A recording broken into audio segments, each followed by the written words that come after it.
Hi mga ka-native, nandito po tayo ngayon sa area kung saan nakikita nyo po ay taniman po ito ng pakwan. Pero dati po itong palayan. Pero dahil sa sobrang init, hindi na kaya ng source ng tubig para ipagpatuloy yung paggawa ng palayan. Kaya pakwan po yung tinanim dahil yung pakwan hindi po kailangan ng ganun karaming tubig. Mga ka-native, ang sukat po ng kabuuang area ay kulang-kulang 1 hektarya, 8,000 square meter po. At ngayon po mga ka-native ay ika-18 days simula po nung tinanim ang pakwan. Ganito na po siya kalaki.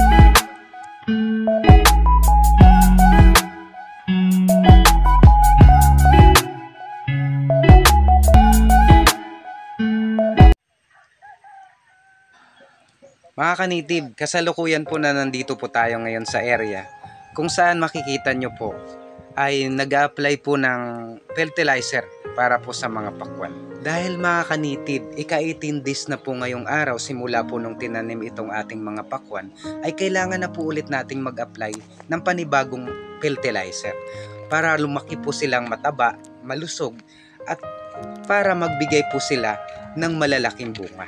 Alam nyo po ba mga ka-native, ang isang katangian po ng pakwan ay matibay po siya sa ganitong tag-araw o tag-init. Hindi po siya katulad ng ibang gulay o ng kalabasa na kailangan niya po talaga ng ulan o ng tubig. Ang pakwan po mga ka-native, simula po nung tinanim hanggang ma-harvest po, kahit walang ulan, kaya niya po itong makasurvive. Basta araw-araw lang po natin siyang didiligan mga ka-native. Pero mga ka-native, kung loobin man po nung sa taas na magkaroon ng ulan, ay maganda po para sa mga tanim na mga pakwan yung natural na tubig. Pag umulan po, maganda po sa katawan nila. Mga ka-native, nakikita nyo po, lalapitan po natin. Ito po yung mix na abono o fertilizer para po sa mga pakwan. Ito po ay 1414, 0060 at urea. Pinaghalo po para pang abono sa ating mga pakwan. Ayan po, tingnan nyo po. Nakahalo po ito para iabono po sa kanila. Ito po ay may panusok para sa bawat puno ay tinutusok lang po sa magkabilaan. Halos 1 dangkal po yung layo simula sa puno ng pakwan. Doon po tayo magtutusok. Tapos dito po titingnan nyo po kung paano po ito ilagay. Ayan po, may mga natusok na po si kuya para paglagyan po ng mga fertilizer. Ito po, tingnan nyo po kung paano po ito nilalagay. Dito po sa butas na ito, dito po ilagay yung fertilizer. Kunti lang po, wag po masyadong marami. Ayan po, nilagay na ni ate sa magkabilaan po. Tapos lalagyan po ulit ng konting lupa. Ganun lang po mag-apply ng fertilizer sa mga pakwan. Ito naman po yung tamang pagdilig para sa ating mga pakwan na kahit sa sobrang init ay nakakasurvive po sila.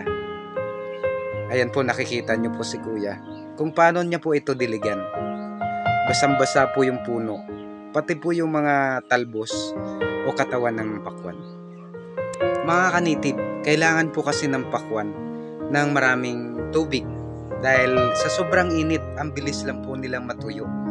Ayan po, nakikita nyo po kung paano po sila mabasa.